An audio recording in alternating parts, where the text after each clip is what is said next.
böyle hayırlı bir işim buradayız. Öncelikle yeni bir anaokulunun inşallah birlikte imzalamak üzere bir araya geldik. Öncelikle tekrar hoş geldiniz diyorum. Eğitime katkınızdan dolayı size teşekkür etmek istiyorum.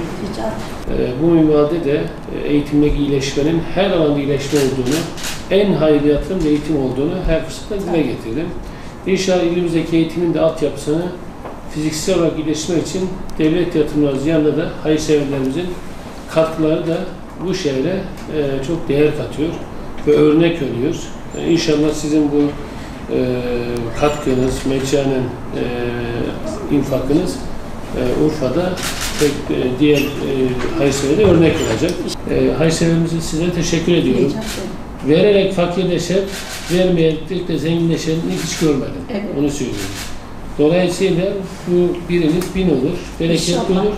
İnşallah daha birçok böyle hayırlı işlere birlikte imza atarız diyorum. Allah rahmet eylesin. Kendisi çocuklar çok severdi. Ben de eğitimciyim, 36 yıl çalıştım.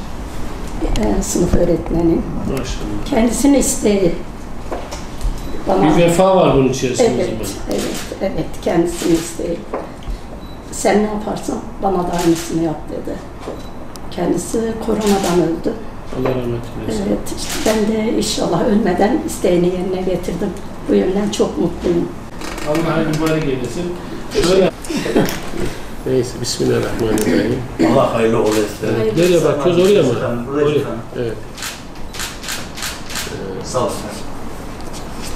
Hayırlı uğurlu olsun. Teşekkür ederim.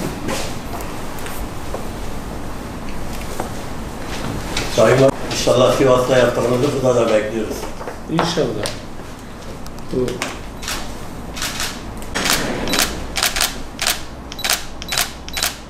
uzak olmadı değil mi? Başlıyoruz, yeri hazır değil mi? Yeri hazır sayılır. Zaten %60'ı tamamlamış durumda.